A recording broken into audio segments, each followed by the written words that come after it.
Hello বন্ধুরা, সবাই কেমন আছো? আমার চ্যানেলে সবাইকে স্বাগত জানাই। আবারও চলে এসেছি একটা নতুন ব্লগ নিয়ে। অনেক দিনের ইচ্ছে ছিল দক্ষিণেশ্বর মন্দিরে যাওয়ার।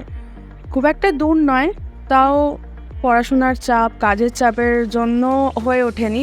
তো ফাইনালি একদিন প্ল্যান করে হট করে বেরিয়ে পড়লাম। হুটহাট করে প্ল্যান না করলে খুব একটা প্ল্যান আমার সাকসেসফুল হয়ও না। তো বেরিয়ে পড়লাম, এই যে ট্রেনে উঠেও পড়েছি, যাচ্ছি বালির দিকে। আমি থাকি ত্রিবেণীতে, তো ত্রিবেণী স্টেশন থেকেই আমাকে বালি স্টেশনে আসতে হবে। তো ট্রেন ধরে আমি বালি স্টেশনে নেমে পড়লাম, আর এ দেখো ট্রেনও ছেড়ে দিল। এরপর ওভারব্রিজ পেরিয়ে আমাকে বালি ব্রিজে যেতে হবে, ওখান থেকেই বাস ধরে আমি দক্ষিণেশ্বর যেতে পারবো। তো এইটা যাওয়ার পথে বাজার পড়লো। তো ব্রিজে ওঠার সাথে সাথেই বাস চলে এলো, তো বাসে উঠে পড়লাম।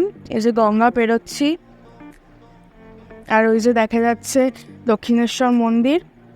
কিছুটা সময় লাগে, খুবই অল্প সময় লাগে। তো ফাইনালি নেমেও পড়লাম স্কাই ওয়াকের সামনে একদম।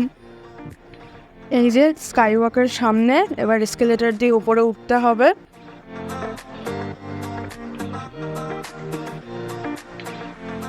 স্কাইওয়াকের উপরে উঠে দেখলাম যে অনেক দোকান আছে, এখানেও ডালা পাওয়া যায়, আরও বিভিন্ন জিনিসপত্র পাওয়া যায়, ফুল, মালা, হাতের ধাগা, অনেক কিছুই পাওয়া যায়। কিন্তু এখান থেকে আমি কিছুই নিইনি, সবই মন্দিরের সামনে থেকেই নিয়েছি।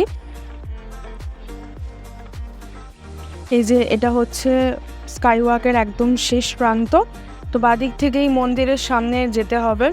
বাদিকে একটা এসকেলেটর ছিল, এই এসকেলেটর করে নিচে গেলেই একদম সামনে পড়বে মন্দিরের গেট।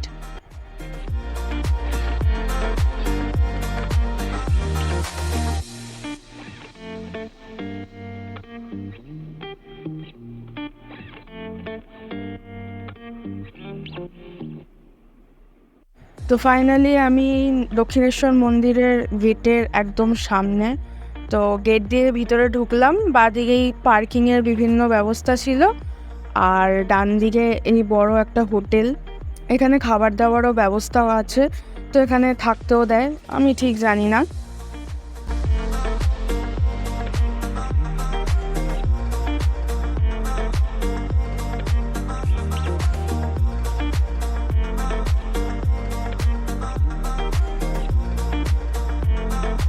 মন্দিরের ভিতরে ঢুকেই ডান দিকে এই মূর্তিটা চোখে পড়লো, ভীষণ সুন্দর। আর বাদিকে পড়লো এই রথটা, হয়তো ওই রথে করে ভিতরের জগন্নাথ দেব বেরোন। আর এখান থেকে আমরা ডালা নিয়েছিলাম, এখান থেকেই ডালা সংগ্রহ করতে হয়। ফোন টোন তো ভিতরে অ্যালাউ না, তো এখানেই ডালা নিয়ে মায়ের কাছে পুজো দিতে বেরিয়ে গেলাম। ফোন জমা রেখে যেতে হয়, ফোন ব্যাগ যা ছিল জমা দিয়ে গেলাম। তো পুজো দেওয়া হয়ে গেছে, বেরিয়ে এবার একটু ওদিকে ঘাটের দিকে যাচ্ছিলাম দেখতে। এই দেখো, এটা হচ্ছে মন্দিরের পিছনের দৃশ্য, অনেক মূর্তি আছে, আর ওই যে দেখা যাচ্ছে বালি ব্রিজ।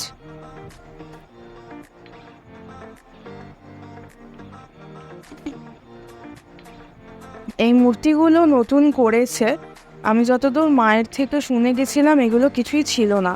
আর এইটা হচ্ছে শিব মন্দির, এইগুলো পুরো অনেকটা জায়গা জুড়ে অনেক মূর্তি আছে বিভিন্ন মনি ঋষির। আর এটা হচ্ছে রাসমণি ঘাট, আর ঘাটের থেকে চান করে উঠলেই একদম মন্দির সামনেই পড়বে। এই যে মন্দিরের গেট, আর এটা হচ্ছে মন্দিরের পিছনের জায়গা, সামনে পুকুর, ভীষণ সুন্দর একটা জায়গা, গাছপালা দিয়ে ঘেরা। এবার বাড়ির দিকে রওনা দিলাম। আজকের ব্লগটা তাহলে এই পর্যন্তই রইল। ভালো লাগলে লাইক কমেন্ট করবে, আর সাবস্ক্রাইব করে আমার একটু পাশে থেকো। দেখা হচ্ছে নেক্সট ভিডিওতে। টাটা।